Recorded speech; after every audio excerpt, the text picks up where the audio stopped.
Hello for everyone. Welcome to the webinar Safe Landing, Organizing a Just Transition with Aviation Workers. My name is Magdalena Heuwieser from Stay Grounded, which is a science-based, action-oriented network of 166 member organizations around the world, striving for a climate just reduction of aviation. I'm happy to welcome you to this panel discussion. This webinar will be in English with Spanish simultaneous interpretation. For this, please click on the bottom right if you want to listen to the Spanish interpretation. This webinar is organized together with Ecologistas en Acción, so I hand over to Pablo for the Spanish introduction. Hola, muy buenas tardes a todas y muchas gracias, Lena. Pues bienvenidas y bienvenidos. Good afternoon to you all, and thank you, Lena. Welcome to this webinar. We will be talking about the just transition within the aviation sector. As you know, Ecologists in Action has been carrying out a campaign which was very active in the sector of aviation in relation to sustainability.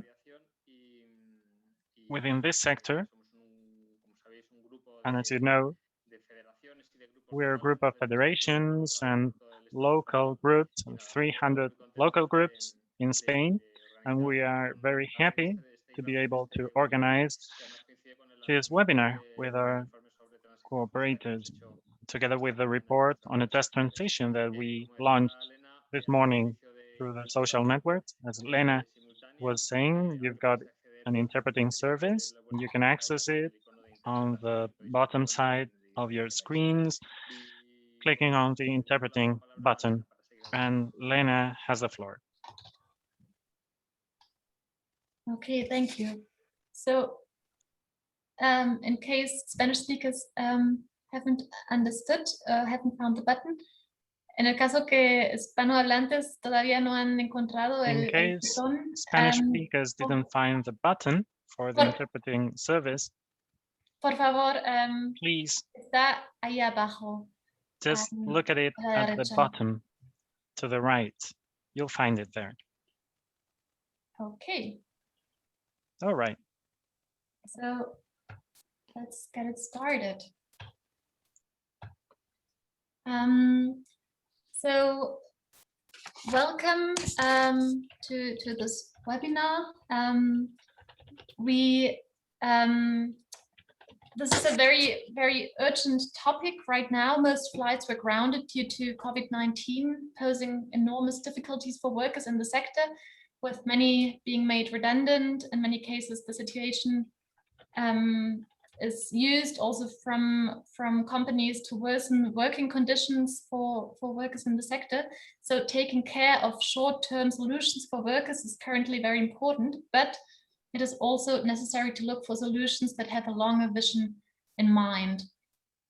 In order to not have another crash landing of aviation due to the climate crisis, things will need to change, especially energy-intensive industries like aviation, as well as related sectors like tourism. So today we'll ask our speakers, how do they envision a transition process that takes care of the climate and of workers? And how can job shifts be organized? And as this discussion is quite new for the sector of aviation and tourism, what can we learn from the cool transition that's currently taking place in several countries?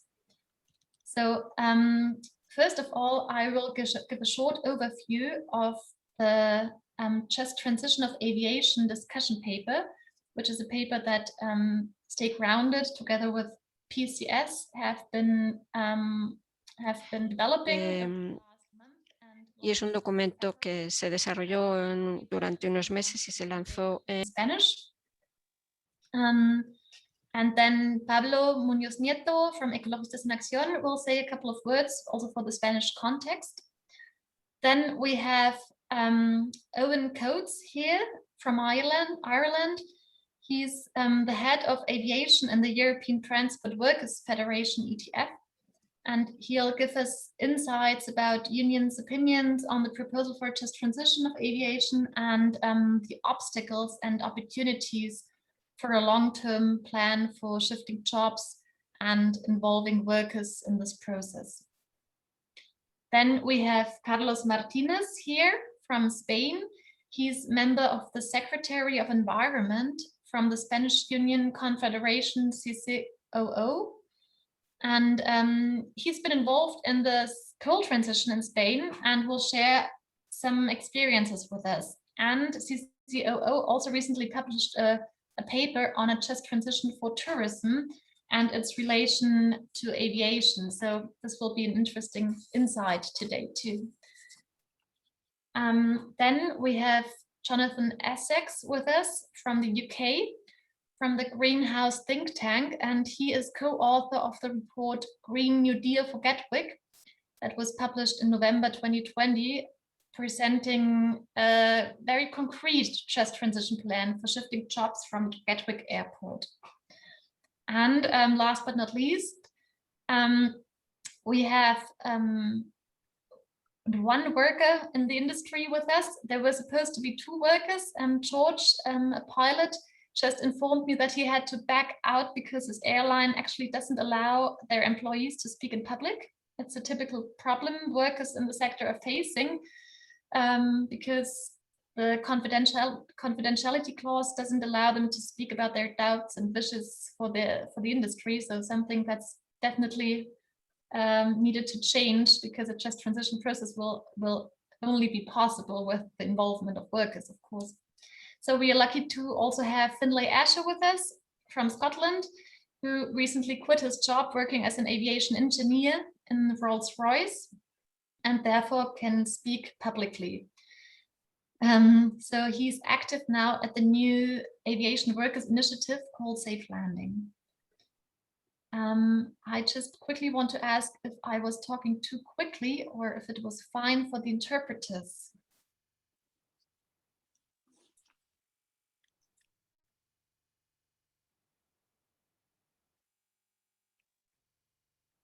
Okay, I guess it was fine. You got thumbs up, I think. Okay, perfect. Yeah. Great. So I will start right away with a short introduction of this just transition discussion paper. And first of all, want to start with the question, why are we actually talking about a reduction of aviation? Why are we talking about a just transition towards other climate safe means of transport? Because in the mainstream, very often we hear a lot that aviation only causes little emissions. We hear that we could simply use new technology and then keep flying and growing and keep the jobs in the sector. So we first, also with the discussion paper, needed to bust some myths about flying. The first one is that it's not actually it's not only about CO2. It's not 2 or 2.8% of CO2 emissions worldwide. It's not only that, it's also about non-CO2 emissions. So in total, almost 6% of the global heating come from aviation. And the problem is that this is caused by a global minority. So it's not like food where everybody eats every day, but it's really these almost 6% of emissions are caused by a global minority. So in this graphic, we can see that only 1% of the world's population cause 50% of commercial aviation emissions, while actually more than 80% of the world's population have never set foot on an airplane.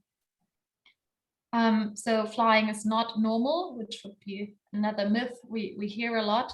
And if everybody would fly as much as Europeans do, we would just fly directly into climate breakdown. And this would, of course, affect some regions and some societies and people a lot more than others. So it would not be very just. This is why Stay Grounded and Ecologistas en Acción campaign for a reduction of aviation, especially in countries of the global north with a big historic climate debt.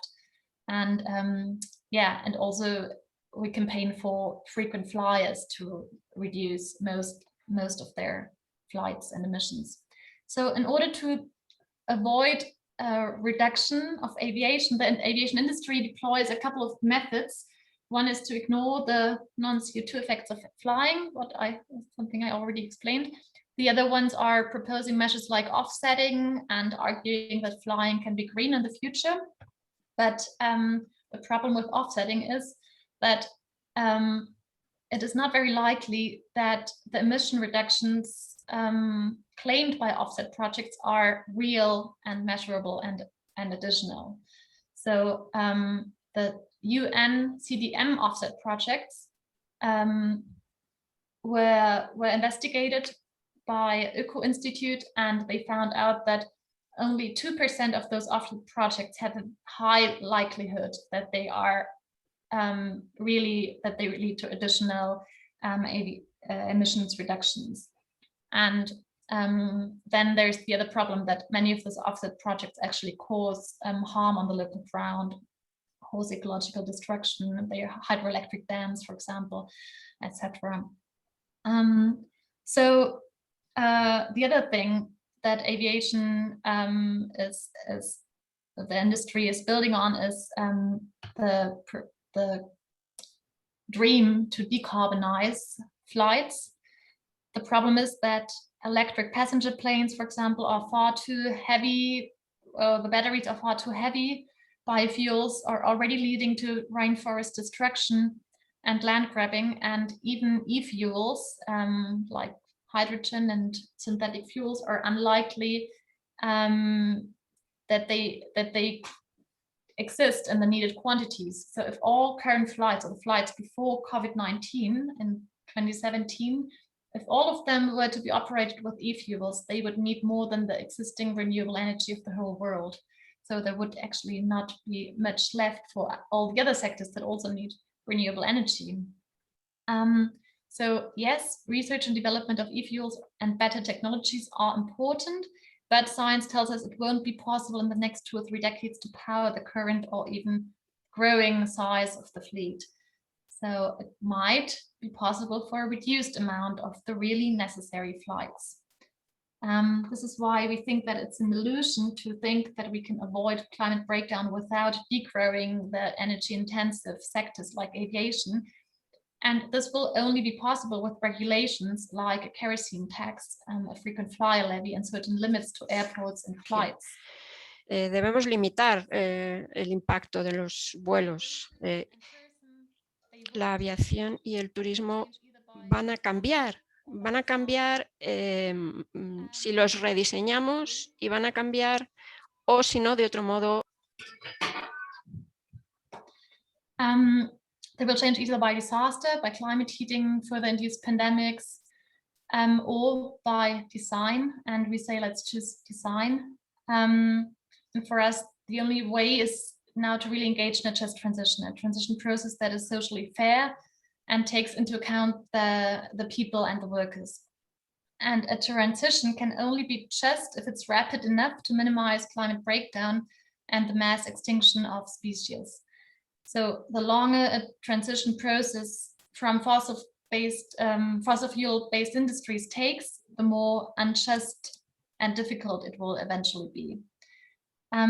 So the discussion paper we drafted was to try out to find to draft a possibility of how could it look like in order to engage in discussions. It was a longer process of meetings, draftings, feedback loops with members and experts outside the network, with workers and unions, and it was published together with the union PCS in February 2021, and the Spanish version is published today. We defined some principles for a just transition. The first one is providing social protection to allow workers and their families to meet basic needs, especially during periods of non-employment. then to promote the creation of alternative employment, particularly in the most affected regions, like around airports.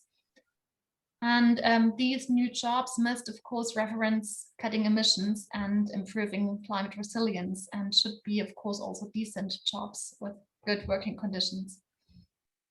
Then the third one would be to invest in skills development and retraining, supported, of course, with public money.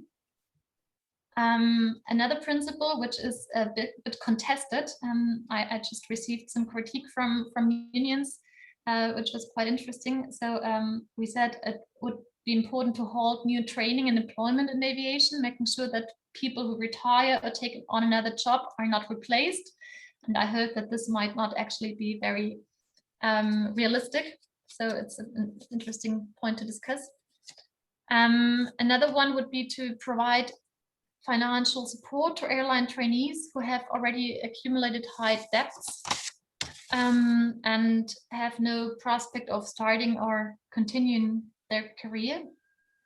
And the last one would be to support, to have global support for a just transition, especially from countries with high historic and current emissions.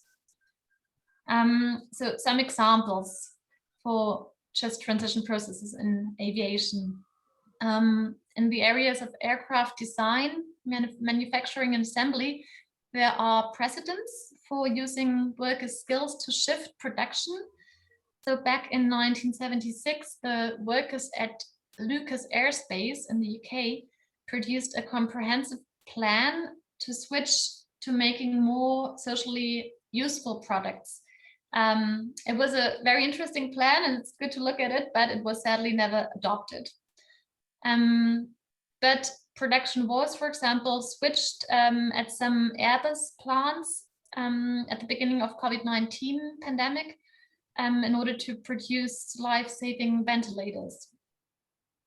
Also, infrastructure can be recycled. For example, in the very center of Berlin, the former Tempelhof Airport now serves as a huge recreational park with long skating tracks and community gardens and art spaces and new bird and insect habitats. So airports could also be converted to research centers, to hospitals and other useful purposes, where of course jobs are needed too. Also, employees in the airlines could be directly redeployed to railways, which in many countries are in urgent need of workers, and where even more jobs will be needed as flights are shifted to trains. Germanwings, for example, advised its flight attendants to become train attendants. Of course, this is something that cannot be applied globally because there are not railways in every country, but of course, coaches, buses are also an important alternative to flights. Indeed, there are plenty of aviation sector workers who have transferable skills, including people working in sales, marketing, management, customer service, logistics, data analysis, engineering, manufacturing, cleaning, or people working in the airport jobs. But we also have to be clear that some workers who have a high level of specialism in their existing jobs are considered unskilled workers on the labor market. So taking care of these workers, offering adequate retraining and ensuring that the new jobs are good, well paid, and with union representation is therefore key.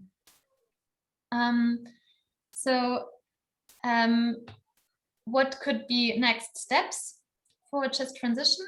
So the first step would be, in our view, to channel the public funding, not to aviation bailouts. I mean, a lot of millions of euros and dollars have already been given to the airlines and airport manufacturers and airports, but they will again, or they are again asking for public money, and we say let's not pay more money to the airlines and aviation industry, but actually channel the public funding towards recovery packages for a just transition, including the above mentioned principles and including fostering alternatives to flights and mass tourism. And of course, then how would this money be used? So there would be a meaningful stakeholder engagement with unions, workers, governments, scientists, and climate justice advocates who jointly sit at the table and discuss how can this just transition be organized on the local level, on the national, and on the transnational level. So we would propose just transition funds where these discussions would be held and where the funding would be then channeled towards those transition projects. So this is a short glimpse of the paper. If you want to have a look at it, this is the web link. And I now hand over to Pablo, and Pablo will be speaking in Spanish.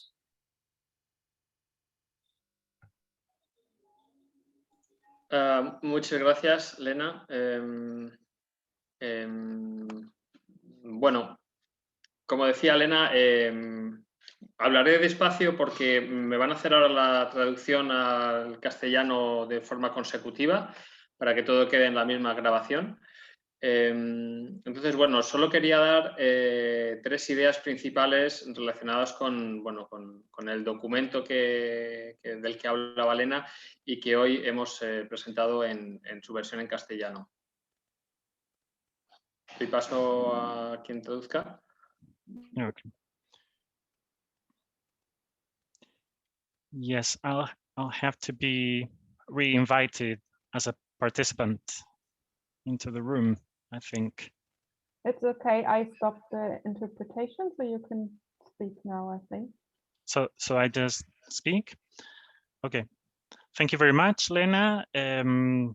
As Lena was saying, I'll have to speak slowly because I'm being interpreted consecutively into English so that we can have the recording of what I'm saying.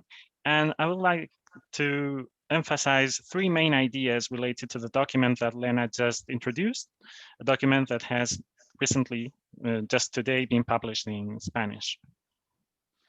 Bueno, la primera idea es que estamos muy contentas de por fin poder presentar este documento en castellano. Se trata de un documento innovador o incluso pionero en España. Creo que no hay, o al menos yo no conozco el mismo documento de este estilo que aborde una cuestión tan relevante como la de la transición o una transición justa para el sector de la aviación.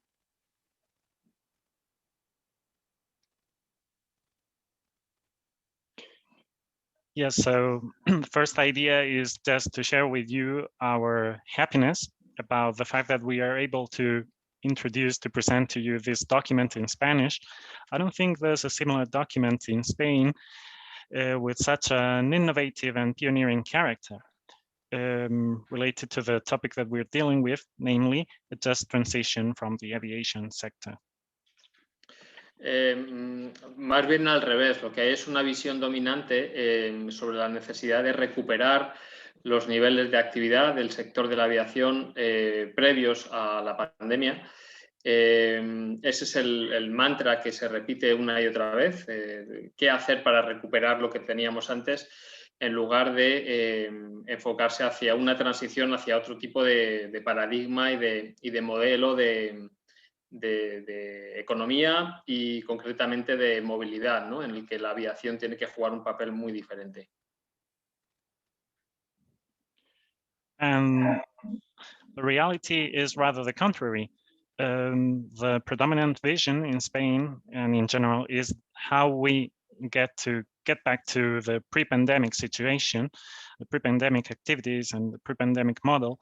And that's what people are talking about, what to do to get back to the pre-pandemic situation. And what we would need to do is rather to focus on a just transition, on a different economic model, and mobility will be key in that respect, and same applies to the aviation sector. La segunda gran idea que queremos transmitir con este documento de Stay Grounded y en nuestro caso desde Ecologistas en Acción es que realmente hay una necesidad de abordar un proceso sin duda complejo, pero muy necesario de transición del sector de la aviación. no porque no queramos que exista, sino porque es un modelo o es un sector insostenible, ineficiente y muy poco resiliente, como se viene demostrando. So the second idea in this document drafted by Stay Grounded and Ecologists in Action is that we need to kickstart a process that will not be easy, but which is necessary in our opinion, namely the process for that just transition. It is not that we want to, it's not that we want the whole aviation sector to disappear, but it has been shown how unsustainable, inefficient, and very little resilient this sector is. Por tanto, consideramos que es un sector que reducido en tamaño, o sea, no solo desde el punto de vista cuantitativo, sino también cualitativo.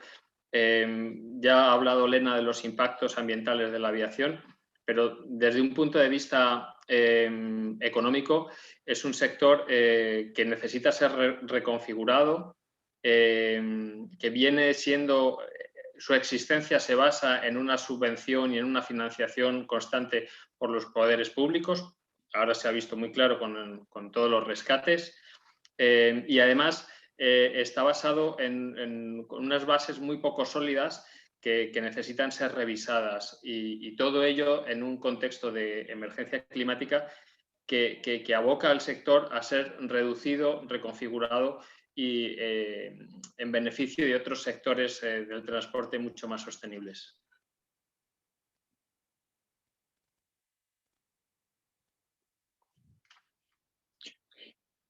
Yes, so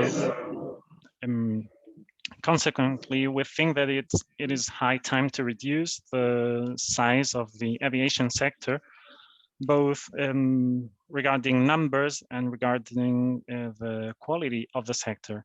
Lena has already talked about the environmental consequences of the activities of the aviation sector, but there's also an important point related to economy. There's a need for a reconfiguration also in economic terms when talking about the aviation sector. Because we've seen that this sector has been largely based on subsidies and public aids. We've all recently seen the bailouts for this sector, and the basis for this sector is consequently quite weak, especially in a context of climate emergency. And that proves that there's a need to go for other sectors that are much more sustainable. Y por último, una tercera idea, y es justamente el tema central de este evento de hoy, es que nos jugamos mucho en este proceso de transición. Nos jugamos mucho desde un punto de vista del empleo y desde el punto de vista social. Podemos hacerlo, como decía Elena, movidos por el colapso o con una intencionalidad bien planificada. Hay cientos de miles de puestos de trabajo, en el caso de España aproximadamente 108.000 según datos oficiales, que pueden perderse o pueden reconfigurarse. Pueden fortalecerse en sectores con mayor demanda y mayor priorización a futuro, o pueden ser objeto de las políticas habituales de reestructuración de plantillas, ¿no? Como ya se está viendo en muchos países de la Unión Europea. Por tanto, este proceso de transición ha de verse como una oportunidad en un momento clave para reconfigurar el sector de la movilidad, reconfigurar el sector de la aviación y proporcionar todas las garantías sociales y laborales a decenas de miles de personas.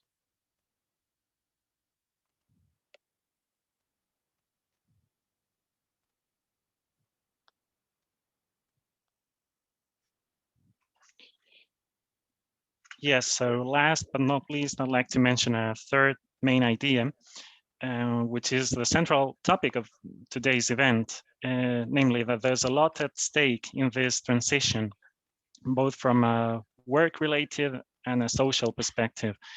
Lena has already said that we can be moved by the prospect of collapse or by our very intention to change things. And we need to know that there are hundreds of thousands of jobs in at stake, and more specifically in Spain, as many as 108,000 jobs could be either lost or reconfigured, depending on the policies we go for. And we've seen some wrong policies being adopted in the European Union recently related to the restructuring of staff, and that shouldn't be our option. Consequently, we can see this transition as an opportunity to remodel our system of mobility and our aviation sector, while not forgetting about the tens of thousands of people that could have their jobs at stake, and we should offer them some guarantees regarding their jobs. Y con eso me detengo ahí. Creo que lo importante es escuchar a las personas expertas que vienen a continuación. Y nada, de nuevo, pues agradezco la presencia de ahora mismo 30 participantes y bueno, espero que disfrutéis y habrá tiempo para debatir, polemizar y hacer preguntas. Muchas gracias. So I'll just stop there. Let's hear what our experts have to say. And I, once again, say thank you to our participants. I think we've got 30 participants. And yeah, let's enjoy our debate. And we'll have enough time to discuss this topic and to share questions and answers later. So thank you. Thank you, Pablo. Thank you for the interpretation. So yes, we will go on to Owen Coates, the head of aviation in the European Transport Workers Federation. A escuchar al representante de la Federación. I will stop sharing my screen and you can start sharing your screen. So yes, we would be interested in your insights. What is the union perspective about a transition in aviation? Is it discussed? How is it discussed? Where do you see obstacles? And how could a transition process be organized in a way that workers are really involved? Thank you, Magdalena. Firstly, I want to congratulate you for being the first person in a long time to get my name right on the first go. So congratulations. I heard Pablo call us experts. I hope I can live up to that title, although I am not quite optimistic. But nonetheless, I am quite happy to be here. I think it is very important for us to have these conversations, and they can sometimes be quite difficult. And I can assure you, internally, they can be also quite difficult. But as has rightfully been pointed out a number of times so far, this is about people as much as it is about the environment, and you know we need to ensure a socially and environmentally just transition. But nonetheless, I hope that we can share expertise, have a good conversation today, and work together. Because at the end of the day, we know we are not experts on climate. We don't claim to be, and that's why it's always helpful to hear from the Stay Grounded Network and others to give us that bit of insight. So just I'm going to try and go through the highlights of some points quite quickly. And the first slide here is just looking at the pandemic itself. Now, you could copy and paste this for any crisis. Aviation is a cyclical industry. It goes up and down, and every 5 to 10 years, we're in another scenario where thousands of aviation workers are losing their jobs. The reasons differ, but that has not changed since the industry became liberalized and traffic levels have shot through the roof. The current situation, however, is quite dire. About 60% of, we did a quick survey of our members, about 60% of workers on the ground. So this is check-in, boarding, catering, etc. So that the support services are out of work at the moment. It was more difficult to get a percentage of cabin crew. However, the number we've been informed of is 26,000. Now, it's going to be considerably higher than that, because bear in mind, we represent about 380,000 aviation workers. That's just the unionized workforce, which probably in Europe is about 60%. But still, there's a considerable portion that are not unionized. And likewise, Owen, could you yes. speak up a little bit? Sometimes it's getting a bit quiet. Thank you. Sorry. Yeah, I've had problems with this all day today, so please do chip in if you can't hear me. I think my earphones are not the best today for some reason. Like me, they're tired of Zoom, but anyway. So the state aid is another issue we've been lobbying on quite heavily, similarly to the issues you're facing on the environmental side. This state aid has not been conditional. State aid has solely been to further profits, to protect the operation, not to protect the people, and likewise not to protect the environment. That's been a big concern of ours and a big criticism of ours throughout this pandemic. And likewise, we recognize the fact that jobs will be lost. We recognize the fact that during the climate crisis, jobs will be lost. And for that reason, support does not just mean protecting employment in aviation, it means protecting employment generally. So support for transition, upskilling, reskilling is the only way we can have a just transition and a true just transition. So the way we look at the sustainability argument as ETF is we see two sides to it, the social and the environmental sustainability. And I think it's recognized that these need to go hand in hand. There's no point in reducing the size or scope of the aviation industry if it can't be a benefit to both people and the planet. And crucially, we see a number of concerns that are out there.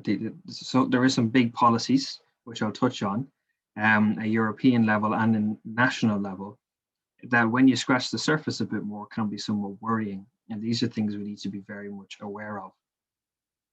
I'm going to use the example of France, which recently Air France, I think it's changed since, but initially Air France gave slots back and a number, had to cancel a number of flights that were short distance. Now, we would agree that they should be replaced by rail. The train journey between Brussels and Amsterdam to this day is one of my pet peeves. I don't understand why it exists. The flights exist, why the flights exist when there is a perfectly good rail operating between those two cities. And I think in this case, it was the same example. However, we need to be very careful. The aviation industry tends to talk about slots and companies giving back slots. These slots are still freely available. The limits put on Air France were for Air France. And initially Transavia, a low-cost carrier, just swooped in. So one of the issues that we face that's quite significant is the fact that good jobs are being replaced by low-cost LCC. I apologize for the abbreviation. Aviation speaks in a strange version of English. LCC is a low-cost carrier. So this could be Ryanair's, the Wizz Airs, the EasyJets of the world, some of which have decent work conditions, some of which don't. And we need to be quite conscious of that. As part of a transition, there is going to be new jobs. We see in with the expansion of rail, with the shift in fuels, they're creating new jobs. But these jobs must be decent jobs. In the rail side, we see the beginning of privatized rail systems and low-cost rail, low-cost bus travel. There is social concerns to this as well. So whatever new green jobs or jobs are created out of the transition must also be covered. And I'll explain a little bit later the detail of this, but essentially unionized, well-paid, decent working conditions, because it helps socially. And finally, I'll touch this very briefly because I know I'm running out of time. Greenwashing is a big problem we have in the European Commission in particular. We're quite critical of it. And Single European Sky, which, if you ask members of the Commission, is going to save us all, will not do that. The liberalization elements of that are much, much stronger than the minimal, in our view, environmental benefit. Lastly, to touch on our demands. So concretely what this looks like. It needs to be comprehensive and it needs to be socially just. Comprehensive in the sense that it needs to be something that can be done, not something that we think is a good idea. There is a very big difference. Hopefully not always, but sometimes there can be a very big difference. And such support needs to include upskilling, protecting decent work, pay, conditions, but even practical things like job matching. If you go to a ground handler anywhere in Europe or the world and who's been in that job for 25 years, it's an unskilled workforce anyway, and this person that has to transition, that's quite a challenge. So we need to consider job matching as well in these issues and how we can reskill these people. And lastly, most importantly, or second last, I suppose, social dialogue is vital. We're having this conversation today. This conversation needs to happen everywhere. We all need to actually have the conversation. We won't always agree with each other, but we do need to talk to each other. And that's always a good start. And lastly, I hope it goes without saying, but fundamental rights, such as the freedom of association, are frequently broken, particularly in the aviation industry. And this is something we need to get rid of unilaterally, transition or no transition, but nonetheless, if we are creating these new jobs and building towards a just transition, this is one of the fundamental elements that need to be covered. Magdalena, I apologize. I think after doing 9 minutes, my timer has been shouting at me for the last 2 minutes. So I will finish up there and hopefully I look forward to the conversations. All right, thank you, Owen. One question was asked. So the 26,000 people cabin crew, in which like in Europe, in the EU, or where? It's Europe. It's Europe. I have the actual details. I don't have them. If you give me about 2 seconds, I can pull them up. It's Europe. Okay. We haven't got a full picture yet. That's only a snapshot. As I said, in Europe alone, it's likely to be a lot more. Mm-hmm. All right, thank you. And you said like this is how a just transition should look like, and you also mentioned some principles basically. So I wonder, is that something you would say that's your personal opinion, or is it something ETF has a position on, or is it something that is really like being discussed among the European unions? What's the current state of the art there? Discussions are ongoing, and it's not a personal opinion, really. I mean, I agree with most of it, but it is an ongoing discussion, and I have to thank you, Magdalena, and Stay Grounded for joining us a few weeks ago in this discussion. I'll be honest, it's taken quite a long time to get to this point. It has been quite a difficult discussion, and there still is many who don't want the industry to change at all. So it's still an ongoing discussion. We haven't solved all our problems yet, but I do think there is certainly, I've been in aviation for 10 years, and in the last 2 years, I have seen a monumental shift in the view of unions. Not all unions, but in most unions. And I think there is an appetite to avoid a cliff edge, to be honest. I think that's really, the stick. There's the carrot, but there's also the stick, and I think it's a combination of factors. All right, thank you. Okay, so I would hand on to Carlos from the Spanish Union Confederation CCOO, and I would like to ask you, what are your lessons learned for just transition process in the coal region in Spain, where you have been involved? Would you say it is a just transition? Are the social aspects really taken care of? And then also would like to know about tourism, especially in Spain. There's a lot of tourism going on, and right now in the COVID crisis, we see the results of an economy based on tourism, and then when a crisis strikes, there are major problems. So what are your visions as CCOO for a transition process there, and maybe also in relation to aviation? And Carlos, you will speak in Spanish, and there will be again consecutive interpretation.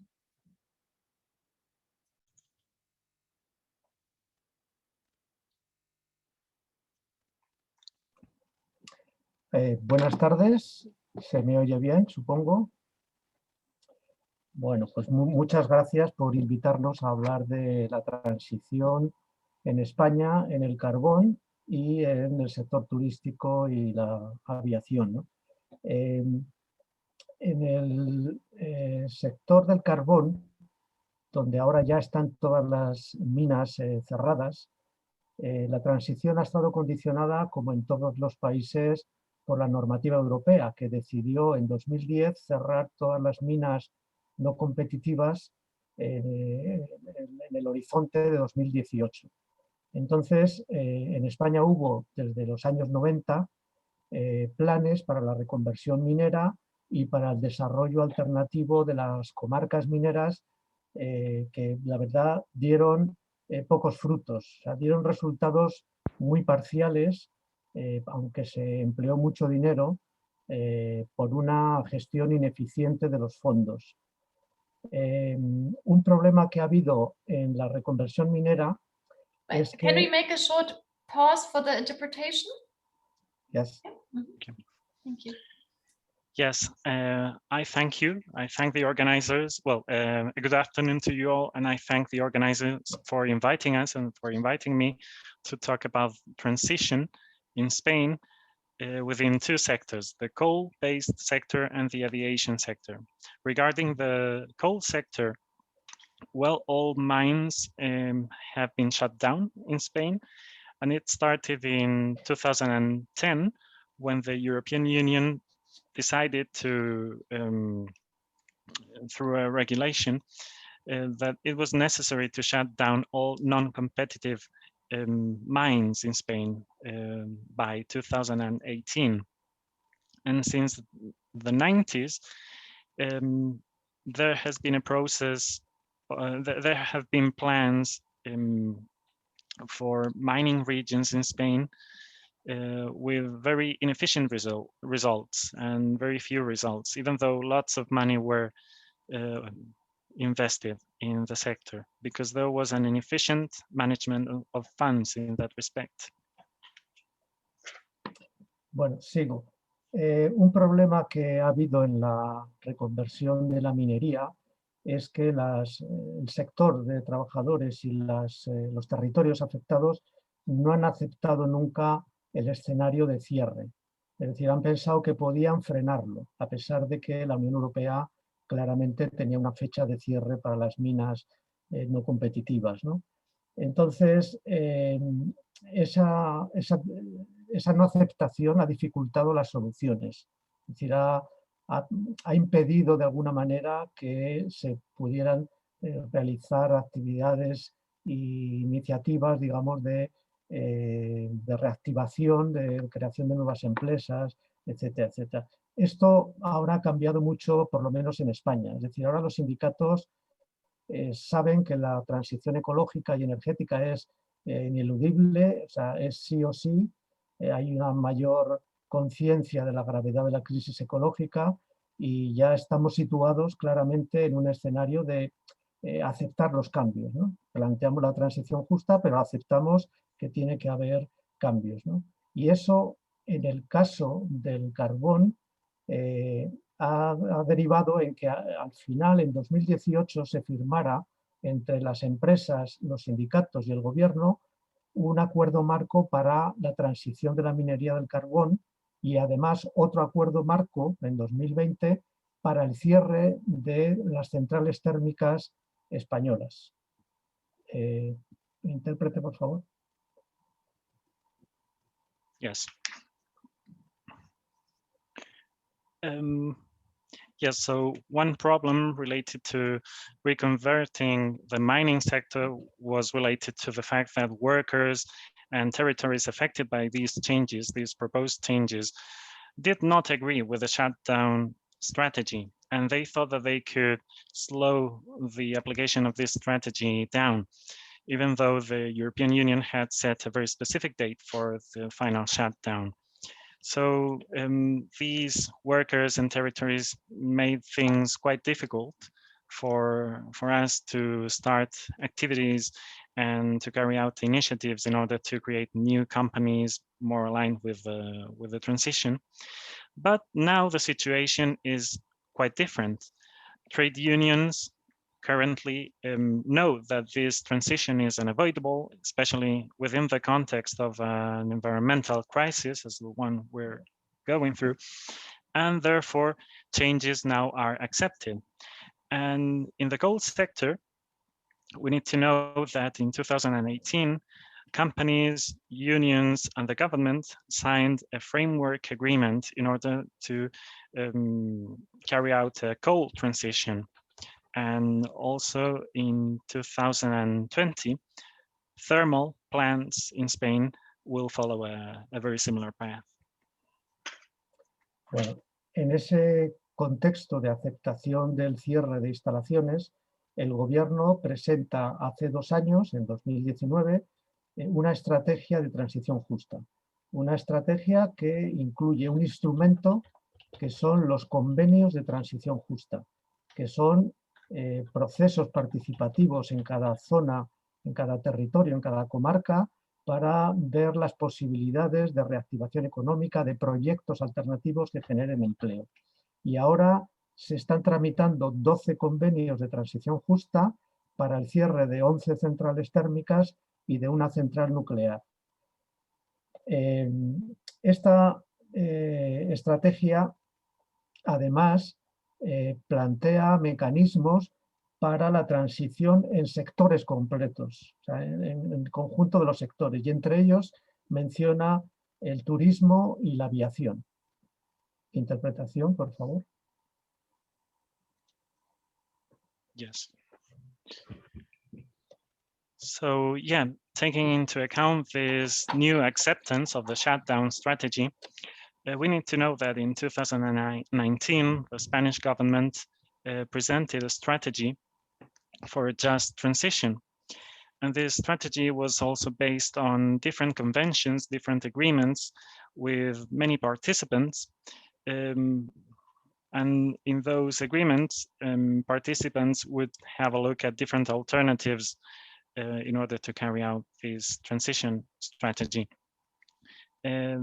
According to those plans, now there are 12 conventions, 12 agreements of that sort, in order to have 11 thermal plants shut down and 1 atomic plant shut down as well. Moreover, this strategy has established different mechanisms adapted to the different sectors, among them the tourism industry and the aviation sector as well. Bueno, Comisiones Obreras ha abordado el tema del turismo, que como habéis dicho es un sector importantísimo en España porque más o menos da empleo al 14%, o sea, supone, sobre todo en zonas como las islas y en el arco mediterráneo, ¿no?, muy dependientes del turismo de sol y playa que llamamos, pues allí tiene una incidencia en el empleo importantísima, ¿no? Y entonces hemos abordado con las organizaciones ecologistas, en concreto con Ecologistas en Acción, Greenpeace, World Wildlife Fund, BirdLife y Friends of the Earth, medidas, un análisis y medidas para el sector del turismo, ¿no?, en el que partimos del elevado impacto ambiental que tiene el turismo, el impacto territorial, el impacto para las poblaciones urbanas y el impacto también por su dependencia del transporte aéreo, ¿no? Entonces hemos hecho un pronunciamiento público para la transformación del sector, planteando cosas como topes a la oferta turística, es decir, que en esos sitios saturados ya no haya más infraestructuras turísticas, que se reduzcan, digamos, y haciendo una apuesta más por un turismo de interior, de proximidad, más rural y menos dependiente de la aviación. Traducción, por favor. Yes, one sec.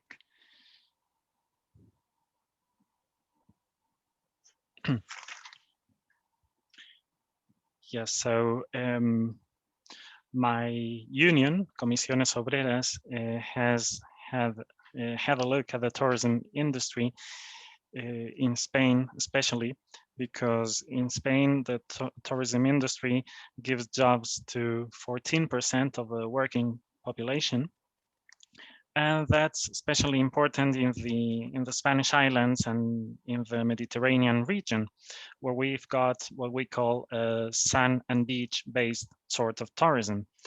So we at Comisiones Obreras, together with other organizations such as Ecologists in Action, Greenpeace, the WWF, and BirdLife, have had a look at different sorts of analysis and measures that can be taken in order to tackle tourism.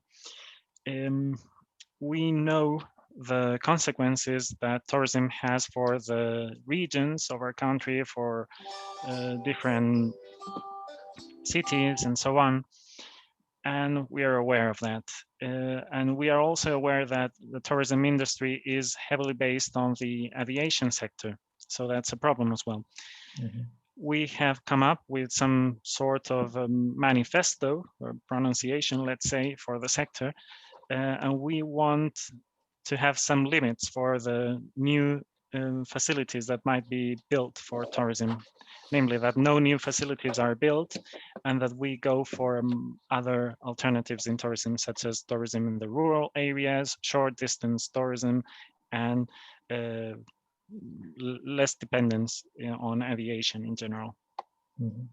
Bueno, en este documento, en este pronunciamiento, planteamos también conjuntamente medidas específicas de transición justa para el sector turístico, medidas como planes sectoriales y planes también en los territorios más afectados.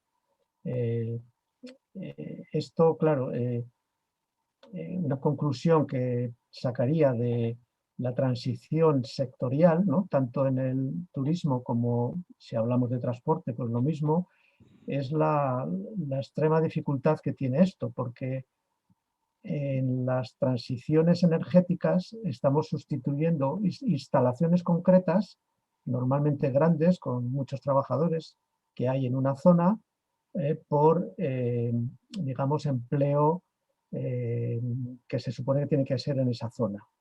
Pero en las transiciones sectoriales que afectan a muchísimos más trabajadores, las cosas son mucho más complicadas, porque hay que tener previsto pues, medidas de planificación para la adaptación de los trabajadores, el cambio de unos empleos en un sector a otro y la formación de esos trabajadores.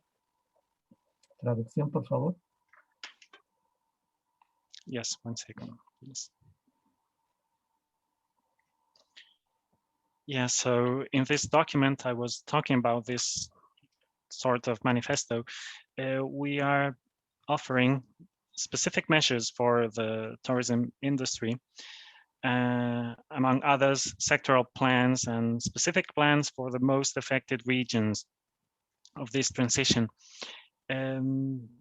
In the context of tourism and transport, transition is not easy. There are other cases, for example, when we think about energy facilities, it's true that we need to replace jobs there, but it's easier than when we go for a sectoral transition where many more jobs are at stake and where we need very important planning measures, because we need to get workers from one sector to another sector, and we also need to retrain them. Bueno, ahora estamos abordando también un debate con las organizaciones ecologistas para analizar conjuntamente la transición en el sector del transporte. Y respecto de la aviación, pues nosotros somos conscientes del elevado impacto ambiental que tiene, de que además es un sector que la tendencia era al crecimiento exponencial hasta que llegó el COVID, ¿no? Que lo frenó. Y también somos conscientes de la dificultad de descarbonizar el sector de la aviación, porque así como en la electricidad hay la alternativa de las energías renovables, en el sector de la aviación las alternativas son más complicadas, ¿no? Por la falta de momento de combustibles alternativos o de sistemas, digamos, de tracción diferentes, ¿no? Más sostenibles. Somos conscientes también de que la aviación ha tenido demasiados apoyos y exenciones fiscales y que, por lo menos en España, se han sobredimensionado mucho las infraestructuras, los aeropuertos, por ejemplo. Aquí tenemos casi un aeropuerto en cada provincia, todo pagado con dinero público, ¿no? En vez de haber invertido, por ejemplo, en ferrocarril, ¿no? Entonces, desde hace tiempo, Comisiones Obreras plantea un cambio modal, un cambio de modos de transporte, desde la carretera, desde el vehículo privado y desde la aviación hacia el ferrocarril y otros modos más sostenibles. Y además planteamos la necesidad de reducir los desplazamientos de muchas maneras, tanto en el ámbito urbano, con medidas sobre el urbanismo y sobre la mejora del transporte público, sino también pues a nivel de desplazamientos de viajeros a larga distancia. Un ejemplo claro es, por ejemplo, el empleo de videoconferencias para cosas, o sea, para reuniones que antes eran presenciales y que ahora, después de la COVID, pues no va a hacer tanta falta desplazarse a reuniones de empresas o de organizaciones o institucionales, ¿no? Digamos, a larga distancia, ¿no? Bueno, traducción. Yes. So we have embarked upon this debate together with other environmentalist or ecologist organizations in order to analyze the transportation sector as well. Within the aviation sector, we know that the environmental impact is huge, and before the COVID crisis, there was a very strong trend towards a very high increase of the use of planes. And we know that aviation is a sector where decarbonization is not easy. It's not as easy as in the electricity sector, where renewables are an easier alternative, because in aviation, alternative fuels are not ready yet, and there is no sustainable substitute for that. And we are also aware that the aviation sector for many years has had too much support, public support, too many tax pardons, let's say. And also we had too many airports built or used in Spain. Almost every province in Spain has an airport. And it would have been wiser to invest in alternatives such as the railways. Consequently, for quite a long time already, my union has been offering a modal shift, let's say, a change regarding means of transportation, and dealing with means of transport as different as the road or the aviation sector. And we also have emphasized the need to reduce movement in general within cities and also long distance movements. And we also need to have better public transportation systems, but there's also a very good example of how meetings can be avoided, and face-to-face meetings, if we use video conferencing, as has been the case during the pandemic. And that could be an alternative for companies, organizations, and other entities. We could avoid long distance movements. Thank you. I think, Carlos, maybe we can come to an end of your input. Yes. Bueno, y finalmente nos estamos planteando la transición justa también para el sector del transporte, sobre todo centrado en el sector del automóvil, que también en España es muy importante. Ahí hemos hecho ya algún estudio para ver cómo podría ser esa reconversión del sector, y en el sector de la aviación, planteando planes sectoriales específicos para la adaptación de los trabajadores, con políticas activas de empleo, con formación para otros posibles nuevos empleos en otros sectores del transporte.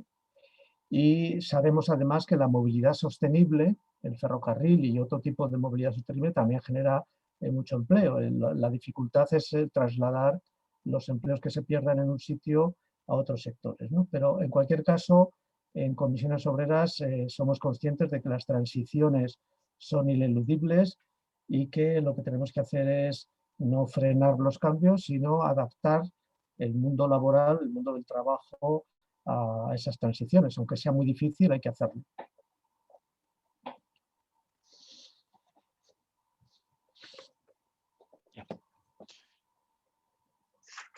So, yeah, last but not least, we have been focusing on a just transition also for the transport sector in general, and more specifically for the automobile industry, which is very important in Spain. We have carried out a study on how to reconvert jobs and how to reconvert the automobile industry. We have also worked on the aviation sector case with sectoral plans and plans for the retraining of workers, and also plans for offering them other jobs in other means of transportation. We are also aware that there are sustainable alternatives for mobility, such as the railways, and the railways can offer also lots of jobs, so that's an alternative. But in any case, we know that transitions are unavoidable and that we cannot slow them down, but rather we need to adapt to them, however difficult they might be. Thank you.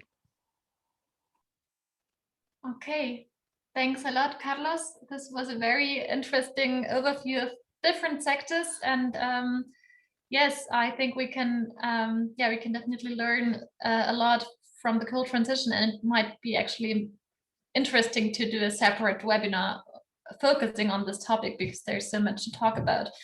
There was one question in the chat. Carlos, maybe you can answer it in the chat because we don't have much time now to go into the details, but the question was if that Spain was sued under the energy charter Pasó con esa demanda contra España because the country decided to shut down its coal mines, or if it was something else. Yes. Okay, then we would go on with the next input by Jonathan Essex, living in London, right? I think, Jonathan. And you're from the Greenhouse think tank and co-authored the report Green New Deal for Gatwick. So now we will hear a very concrete example of how a just transition process could look like on a very local level for the Gatwick Airport. Please, Jonathan. Thank you very much. I'm just going to start by sharing the screen, if that's okay.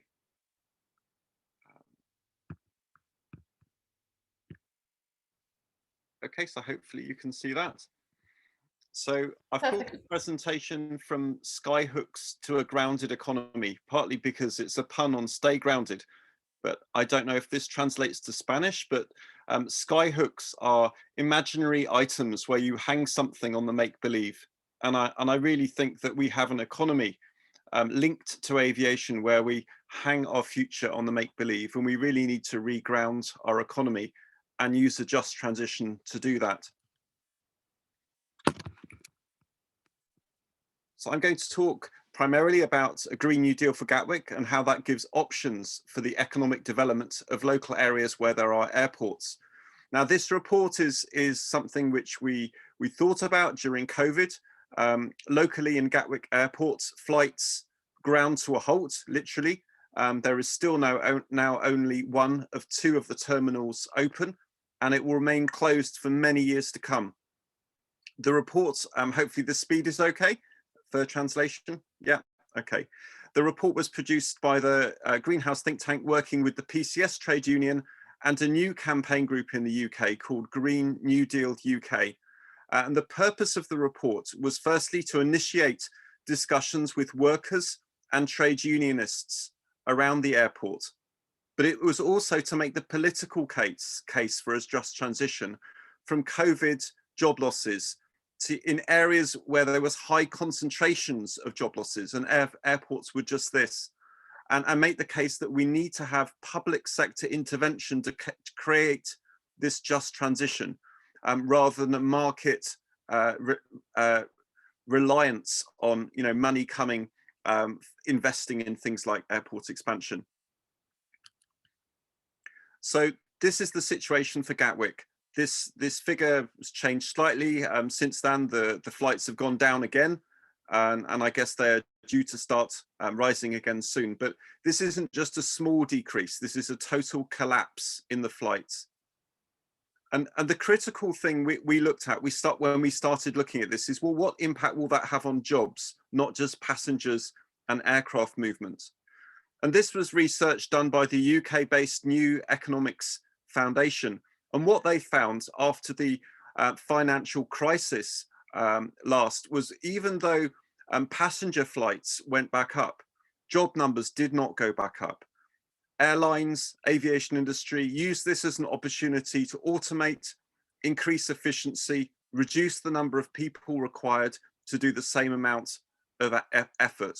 So even if we have a return to current aviation levels, which clearly is not in line with dealing with a climate emergency, there is likely to be a long-term job impact in areas that are dependent on airports for employment. So this needs to be dealt with, and it's a strategic issue which requires government intervention. So this is the current situation. We have airport city planning. The jobs of this whole area around Gatwick Airport, you can see this to the south of London, are based primarily on airport, both directly employing people and creating the shapes of transport infrastructure development, the shapes of export-oriented growth. And as we've heard already, Gatwick is an example of an airport where we employ people at the airport in ways where the local other industries that need to recover from COVID, such as tourism, are going to suffer as people decide to choose to put their holidays overseas and spend money not just on the holiday destinations, but on the aviation fuel and the infrastructure needed to facilitate that. So this is the airport city perspective. There are less people flying. It's a loss to the economy. We need to get back to polluting as usual. But we were presenting a different perspective.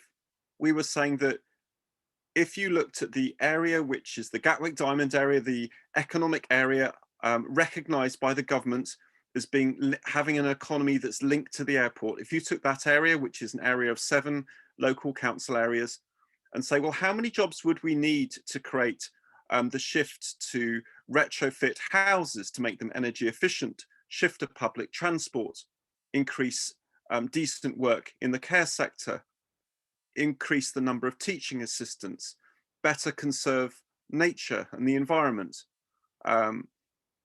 shift from jobs poor, landfill and incineration of rubbish, to jobs rich, reuse and recycling of things that we throw away. And we found that if you were to consider a 10-year transition to a zero carbon economy or close to it, this is the number of jobs which we would create in the airport. And this is far more than the jobs which are lost in the airport currently due to COVID. And the cost is also less. The current aviation tax break, or the Gatwick share of the UK government's aviation tax break, is £1.25 billion a year. If these were decent jobs and they were fully funded by government for the first year, this would cost less than half of the total government aviation tax break. So this need not be seen as something which will cost money, but is a more cost-effective way than bailing out airports to create jobs which are not going to be there in the long term anyway, and instead investing in what we need to do to create a different and better future. So that's the breakdown. There's a distinction between the jobs in the transition and the long-term jobs. So for example, in buildings, you'll see the number is very high in the short term, but longer in the long term. That's because the effort is in retrofitting the buildings. Likewise, in renewable energy, the effort is in making the new renewable energy capacity rather than maintaining it once it's there.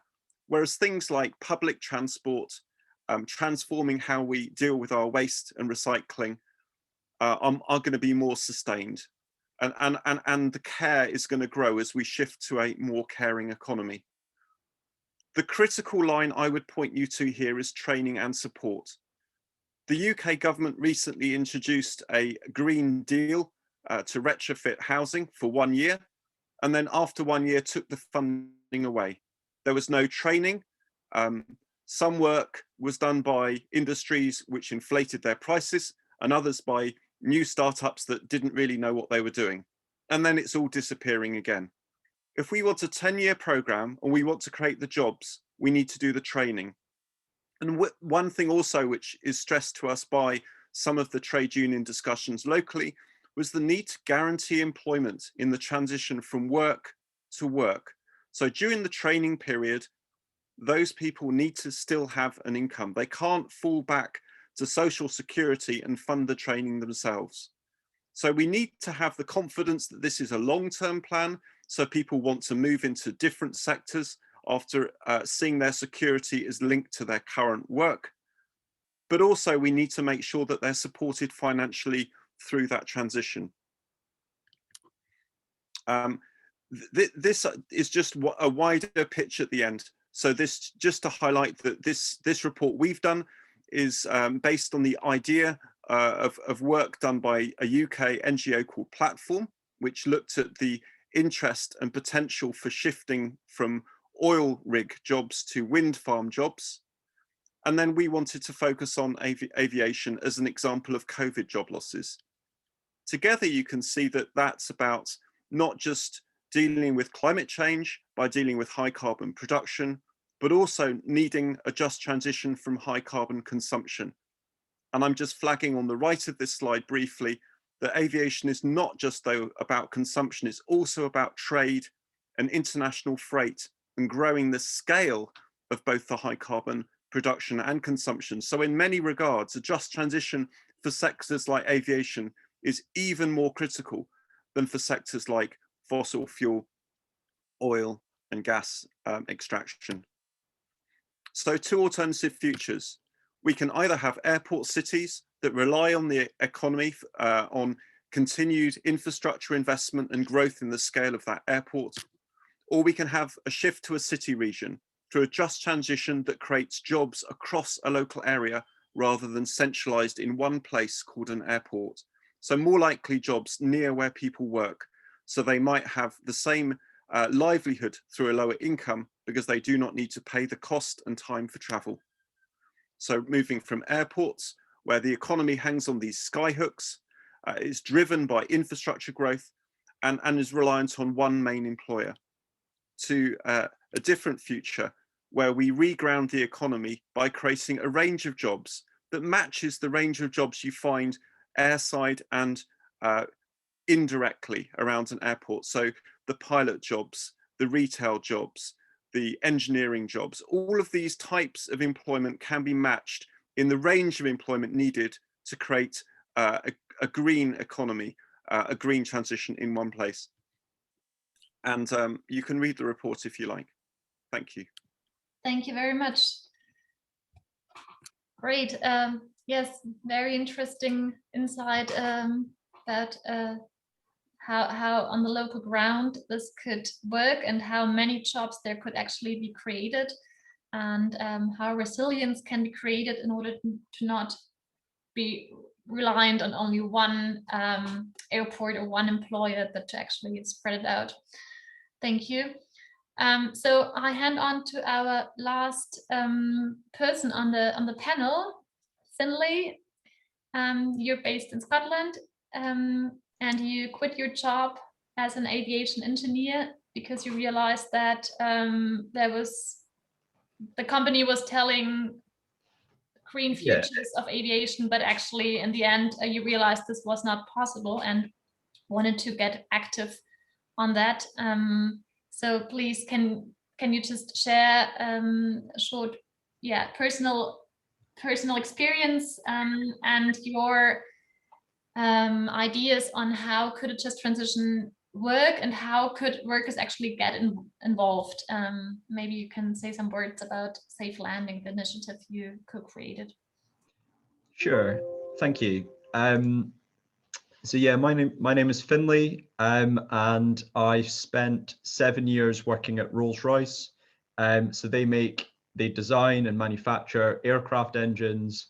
They're the second biggest aircraft engine manufacturer in the world, and I was working there designing future aircraft engines for future Boeing and Airbus aircraft. So working on the technology that we might see in the 2030s, for example, because we look that far ahead. It takes a long time to design aircraft engines and new aircraft. And I was there because I really wanted to reduce the emissions from aircraft because I knew it was a big problem.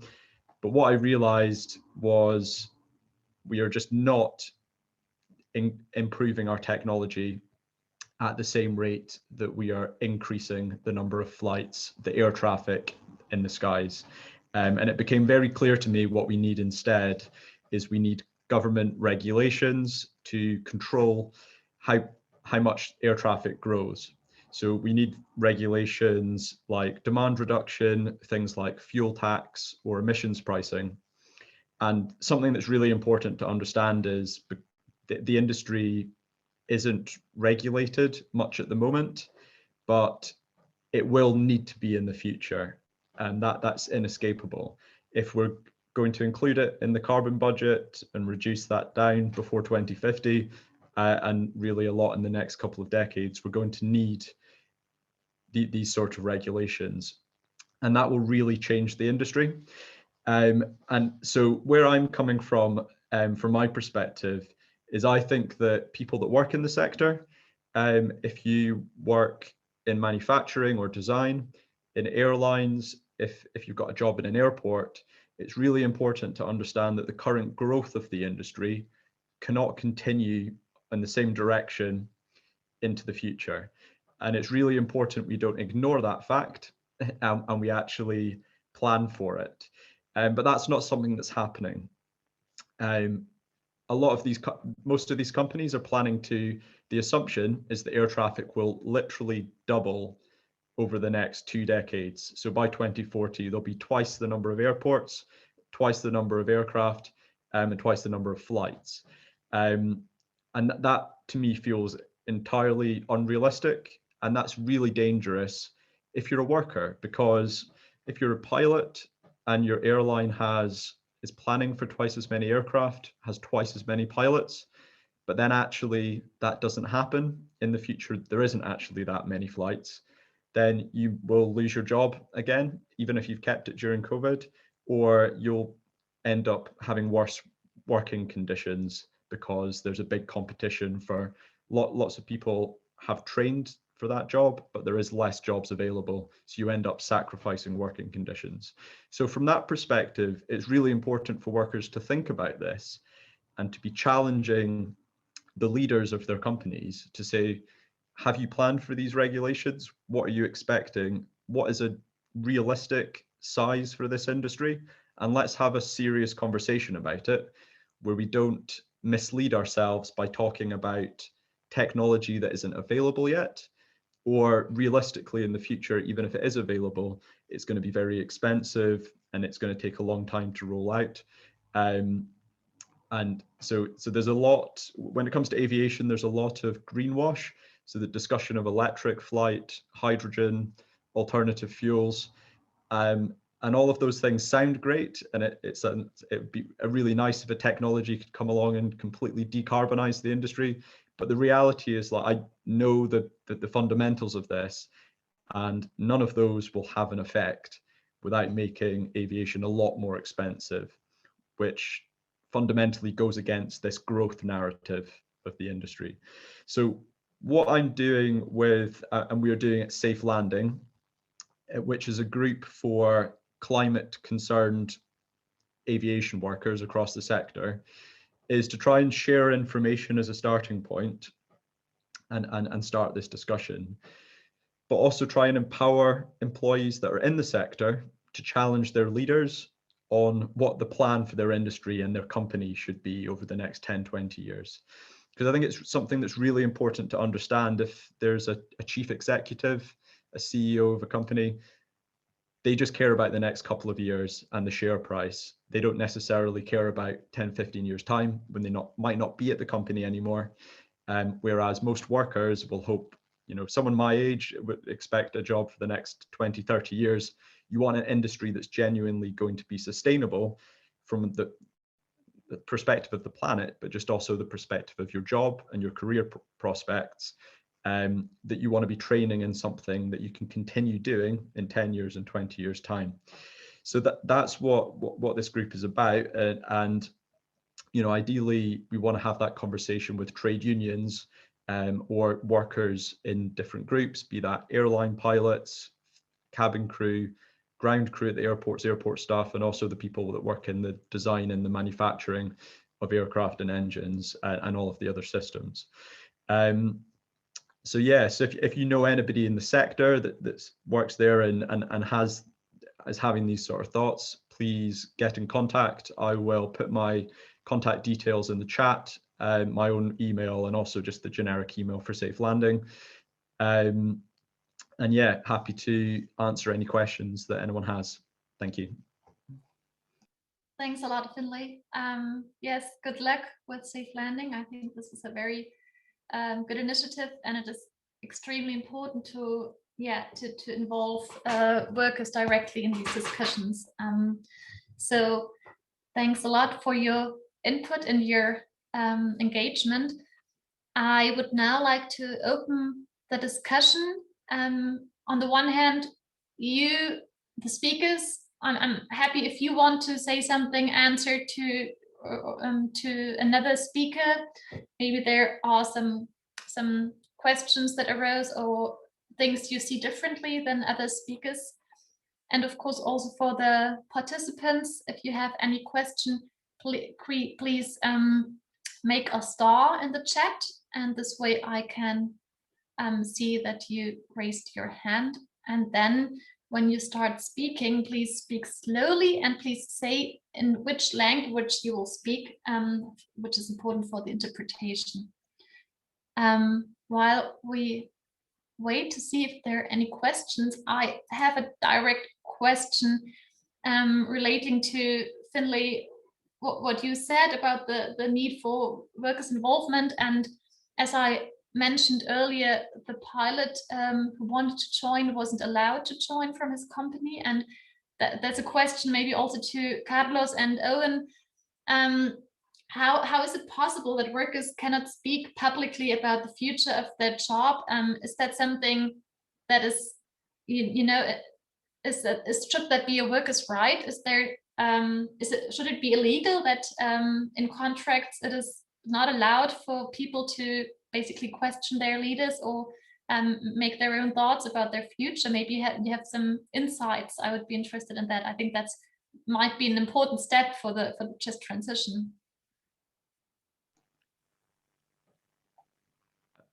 Yeah, I'll just very briefly say, I think the difficulty is most companies put in the terms and conditions that they don't want you to say something that goes against the corporate position. So very much most of these companies are saying things like sustainable aviation fuels will solve this and we don't need anything else. And they're saying don't tax us, no regulations. So you're in a difficult position as an employee if you want to challenge that position. I mean, I did when I worked there, and I think the the thing that we've got on our side is that every company says that they care about sustainability and the environment. So I think it's about the way that you do it, and that you're saying, I care about the company actually, and I care about the workers, and they're saying it's important, and I'm drawing this conclusion.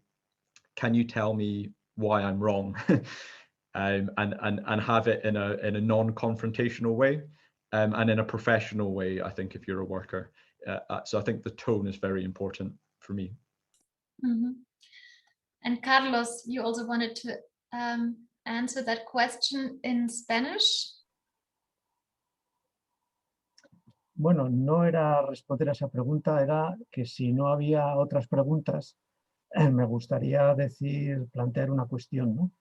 Y es, antes he comentado, ¿no?, que es diferente las transiciones en el sector energético, donde hay instalaciones grandes con relativamente pocos trabajadores, y ahí pues no es nada fácil, pero el abordar los procesos de cierre y dar empleo alternativo es relativamente sencillo, aunque luego vemos que en la práctica hay muchas dificultades.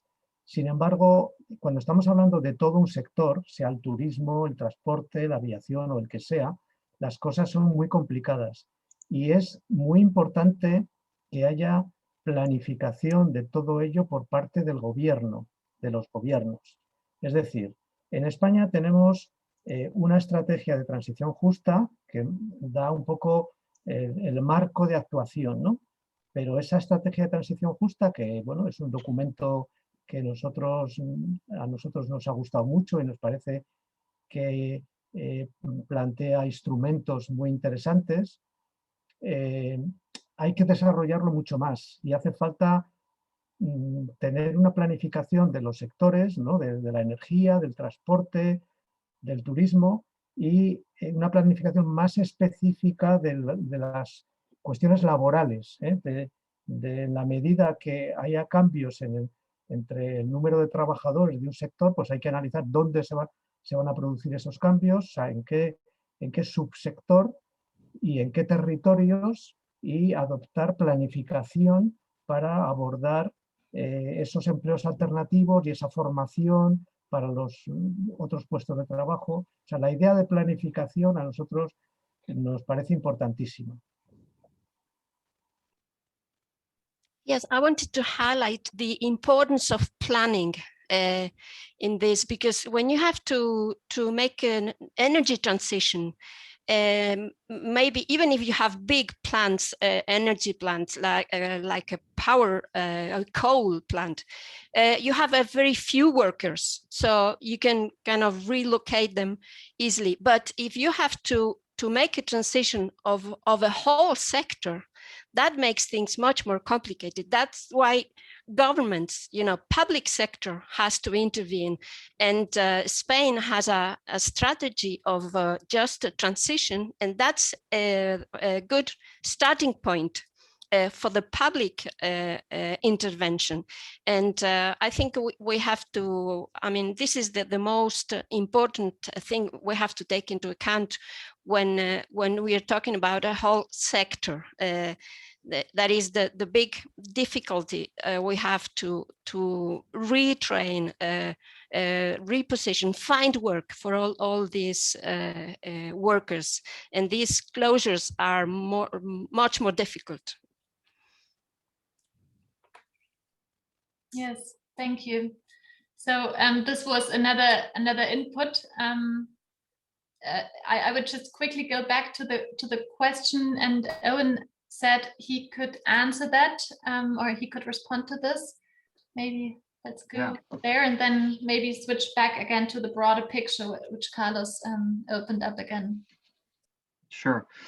Yeah, non-disclosure agreements of various forms are very, very common in the aviation industry. And Finlay has really hit the nail on the head. It's you can't be seen to go against a corporate position, and particularly in the skilled workforce or the licensed workers amongst the aviation workers, there is blacklisting, and it is a big problem, and it has been a problem, particularly on the labor side for decades.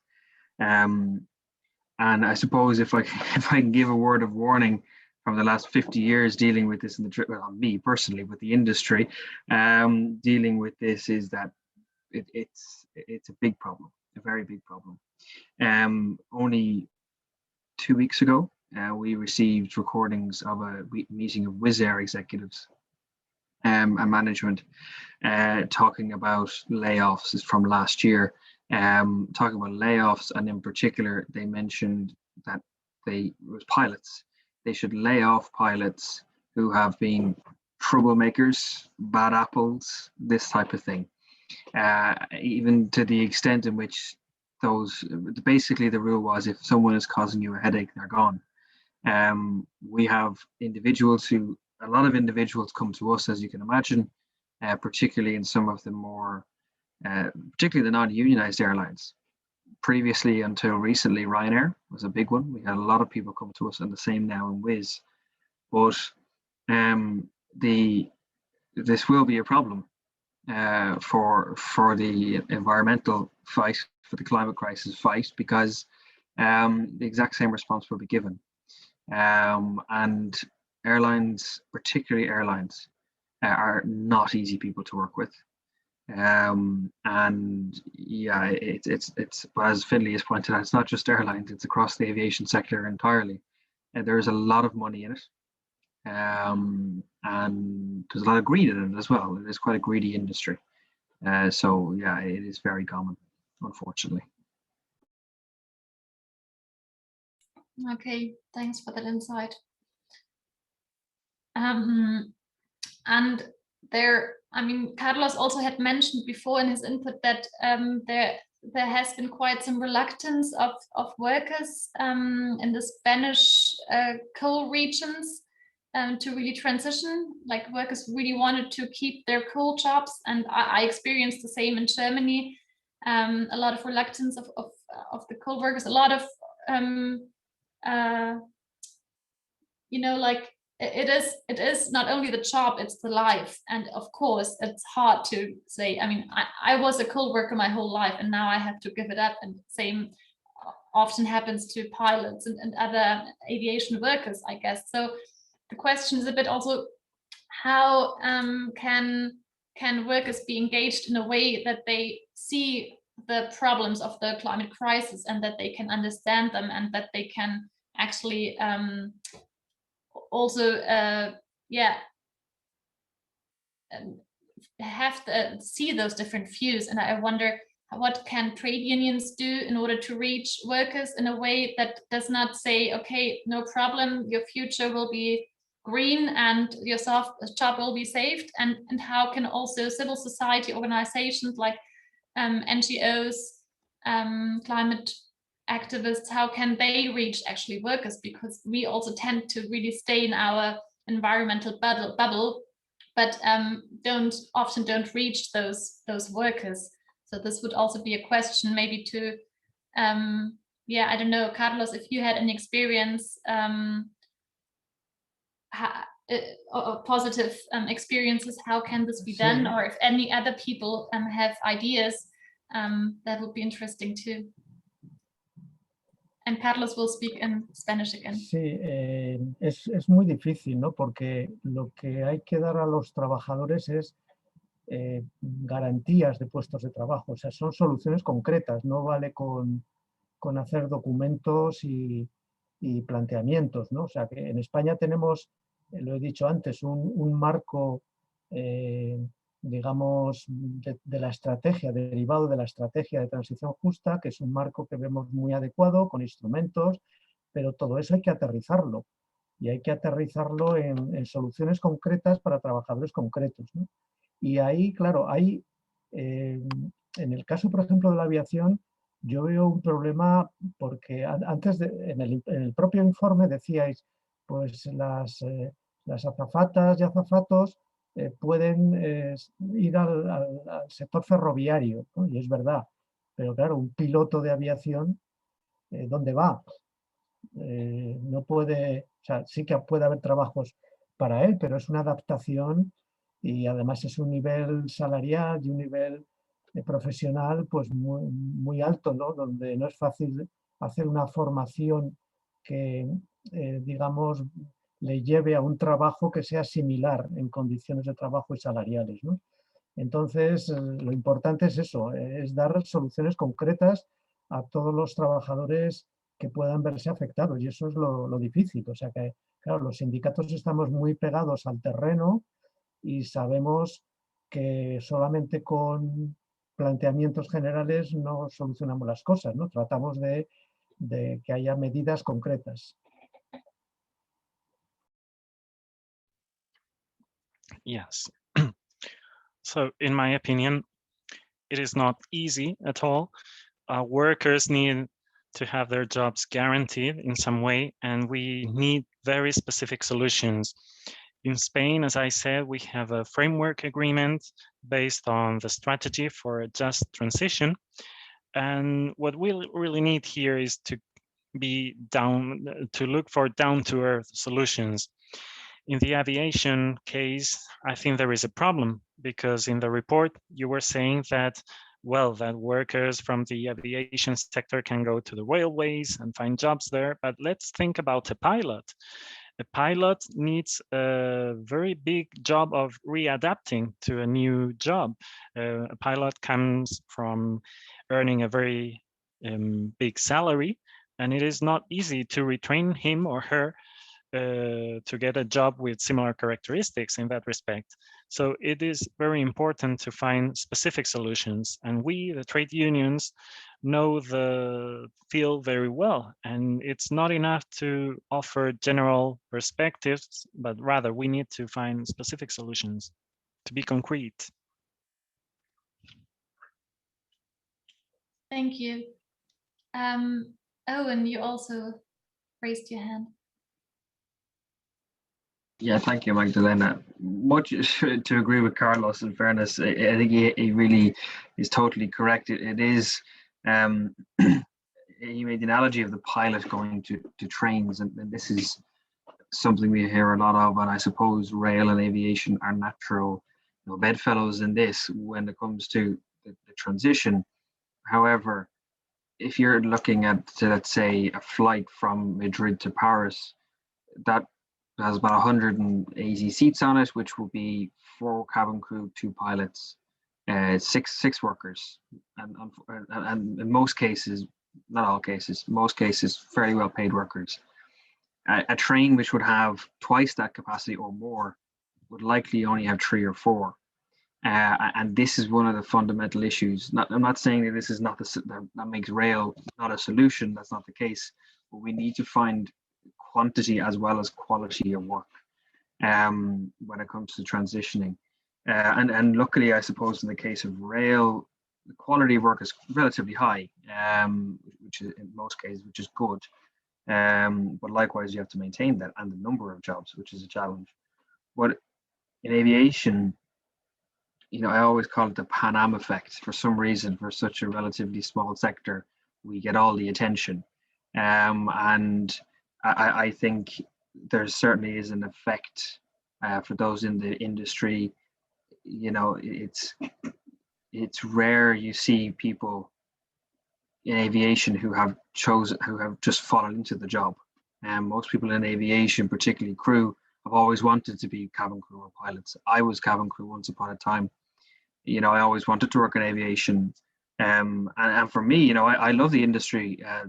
I don't love its emissions, but I love the industry. And it is hard for me to make that conscious decision to say, look, there needs to be change. And it's okay for me for 10 years, but if you're 40 years in the industry, 30 years, it's even more difficult. But if I was to give any advice, 2 things, one being, as Carlos has mentioned, practical concrete solutions. And the main element to think of is people need to sustain the quality of living. And if you think of it in that very fundamental perspective, I think personally, it makes some more sense. If you're saying to a worker, look, we need to move you to a different sector, fine. What's my pay going to be? What's my conditions going to be? What's my work hours going to be? Can I feed my family? Can I pay my rent? Can I pay my mortgage? These are the questions that need to be ticked off. And if you start there, I think that will help a lot. So So when we, and we are doing the same now in our processes as in the trade union side of this, looking at these transition systems and schemes and ideas that we have, concepts we have, and asking those two questions. Is it concrete? Is it realistic? And secondly, is it going to put food on the table for our members? And I think that's, if I was to give any advice, those would be the things to follow. Thank you. Now, Jonathan and Finlay want also to answer this question, which I think is a key question, like how to really get workers involved and maybe also convinced or engaged in a just transition process. But I first want to draw in also a question by Elisa in the chat, and maybe you can all answer this too, even though the question is very big or it's a different question. So Elisa writes, I heard a lot of good arguments and plans for just transition in different sectors, but what is your strategy to enforce your demands? Do you think that the government or companies will implement your ideas voluntarily? Probably not. If not, how do you think we can set up enough power? Are there experiences in organizing aviation workers for a just transition, for example, by unions? So have organizing tactics been used in order to for this just transition? So very interesting questions. So Jonathan and Finlay, I want to hand over to you with the other question. Maybe you also want to relate to this quickly, and then I would like to finish up and make a conclusion in the end.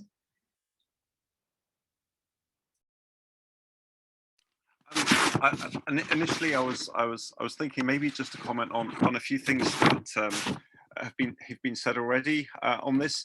Firstly, in terms of pilots to train drivers, it sounds all very nice, but it doesn't work quite as well when you start to think about what jobs can be created in one place. So in Gatwick Airport, the two towns or cities, if you like, that are either side of the airport have the highest amount of unemployment.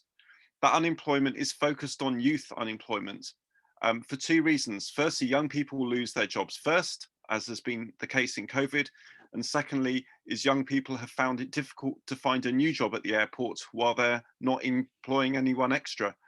The problem with train drivers is they tend to work from train depots, and the train depots don't tend to be located at airports.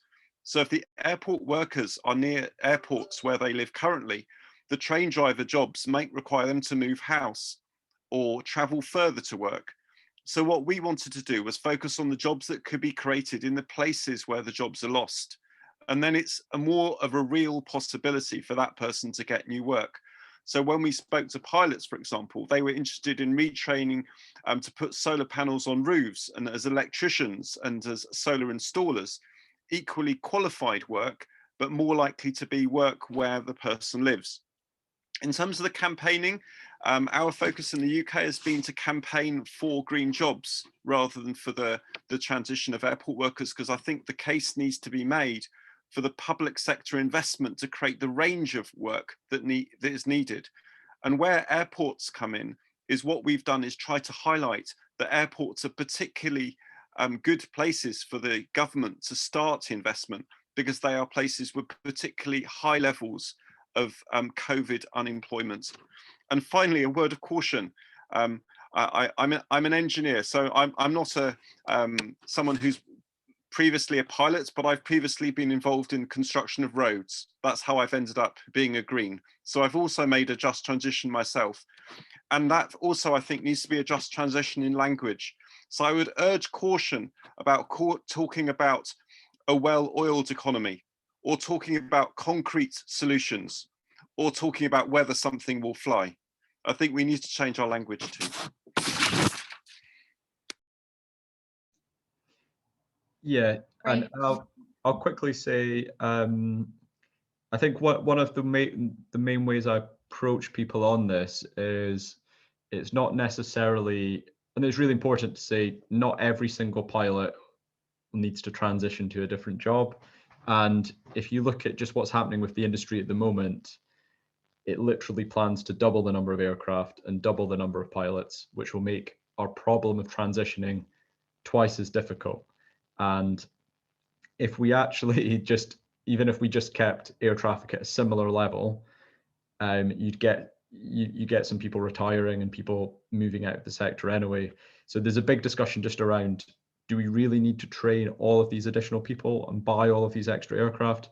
And it's starting the conversation at that point as well, rather than people thinking just having this discussion means that they're going to be moving to a completely different industry and having that maybe decided for them. And that's maybe something as well I'd say is, just because you're a pilot and you're moving a vehicle doesn't mean that if you had a different job, it would definitely be moving another vehicle on the ground. It's also important, I think pilots can come from quite a big range of backgrounds, and the same with cabin crew, and they will probably have different interests in terms of what their other job would be, and probably don't need to prescribe people into boxes so much.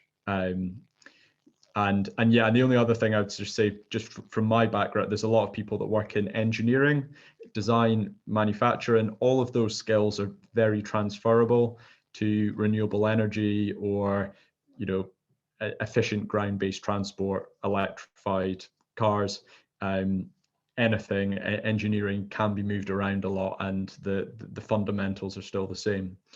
So that's just mine. Thanks a lot. I don't know if Carlos or Owen or Pablo want to also have some final words. You don't need to, but I just want to give you the opportunity. And maybe also, you know, maybe you have the solution for how to organize aviation workers for a just transition, or how to build enough power in order to, yeah, to also pressure the government to support a just transition and to make those bigger plans, as Carlos mentioned, for the sector and in between the different sectors. Yes, Owen? Yeah, just to touch on the question as originally given, I mean, I said it at the beginning that I think these conversations are very important, and that wasn't just to make people like me when I joined the call. It is true. I really do think, as I said, we're not always going to agree, but nonetheless, these conversations need to happen. If you look at Europe, which is where I do most of my day work, in the European institutions, if you could get a situation in which we have trade unions and the green NGOs on the same page, that is a very, very powerful group. If you look at the breakdown of the parliament right now, it's about 40%. If you take the kind of trade union socialist groups plus the green groups, that's about 40% of the parliament. So I think, I'm not going to say it's easy, trust me, and it's certainly the employers don't want to do it.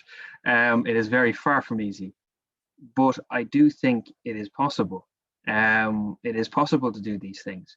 I always say, at the end of the day, a politician gets elected by their constituents, and for both good and for bad reasons, you know, that may or may not happen the next time the election comes around.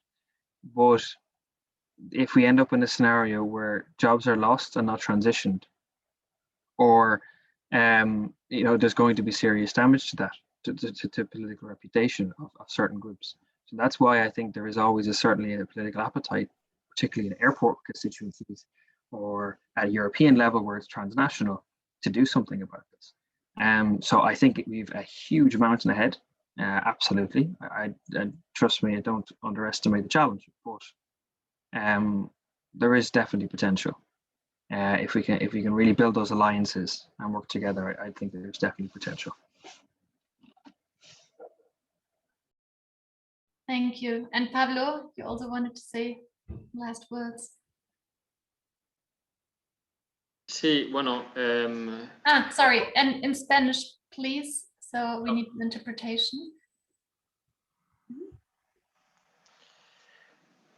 Bueno, la mayor parte de las ideas que quería decir las ha dicho Owen. Creo que el hecho de que estemos hoy aquí hablando de estos temas ya es algo, es un inicio de un proceso. Hemos visto que hay ya documentos de sindicatos y pasos concretos de sindicatos para hablar de transición. Se ha oído que la evolución que se está viendo dentro de los sindicatos está siendo rápida y constante en los últimos años. Entonces, creo que es esencial ir generando alianzas que den cada vez más peso social y laboral a este tipo de demandas. Creo que es la única forma de que los gobiernos tomen en serio. Y como decía Eoin, bueno, son temas que con mucho respaldo social pueden entrar a formar parte poco a poco de las agendas de los gobiernos con sensibilidad por estos temas. Entonces, bueno, creo que hay que verlo como un proceso. El contexto actual yo creo que es de oportunidad para abordar estos temas y sobre todo tenemos que animarnos entre nosotras y poco a poco ir construyendo alianzas que den pasos progresivos, no pararnos nunca.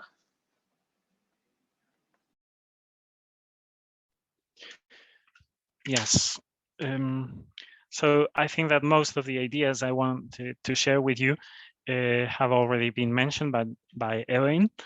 And the very fact that we are here together today is already a start for this process that we want to embark upon. And we've seen how trade unions have already drafted documents where they mention the word transition and measures and actions related to transition. We've seen that trade unions have evolved steadily in the last few years, and all that takes us to be aware that what we need here are partnerships or alliances so that our governments can consider taking serious measures and serious action. Consequently, social support can put this topic on the agenda of our governments, and it's a whole process, and the current context facilitates our work in this respect. And as I said, we need partnerships and we need not to stop. Thank you. Thank you. Jonathan, you also wanted to have a last word, just very quickly, please, and then we will finish the webinar. Yep. Just to say very, very quickly, when we produced this report, it would have been very easy for us as green-minded organisations to do a public event. And if we did a public event, I'm sure there may have been 1 or 2 trade unionists there who made the brave effort to turn up, and then there may be 20 or 30 environmentalists and campaigners against the airport expansion and so on. And I think that would have backfired. So what we've done is we've focused on engaging the trade unions in private and trying to engage both workers and trade unionists together. We've had a number of small discussions. We've had, for example, one worker and one trade union representative from the pilots union in a discussion together, and having them both together was, I think, very useful rather than just one or the other. But I would just say that this is hard work and it requires one-to-one relationships to be built. And I would stress, until and unless those relationships have been built and trust has been secured, it might be hard then to make those wider links between the trade unionist on one side and those campaigning against aviation expansion.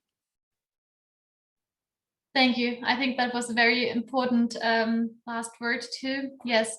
So I think we heard alliances are important and try to find a common ground between unions, workers, and environmental organizations. And in order to build pressure together, we see that sometimes it doesn't make sense to discuss this publicly right away. But as Jonathan said, maybe have one-to-one meetings, internal discussions which might be very important on the different levels.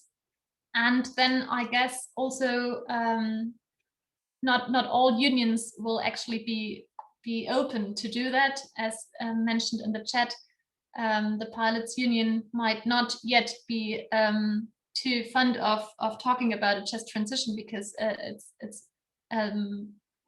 many unions and members still have in mind to really keep jobs, save jobs, or and not really transition jobs.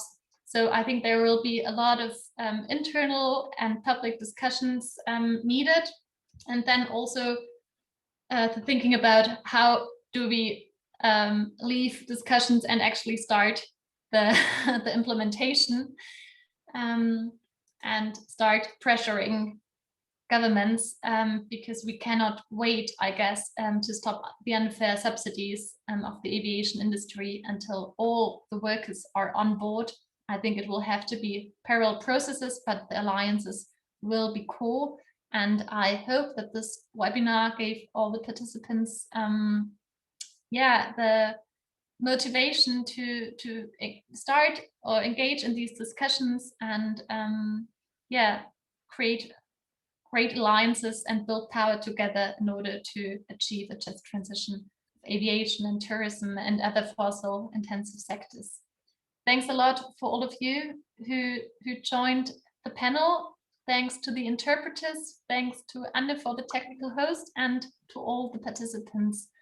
The webinar is being recorded and you will find it online in a couple of days.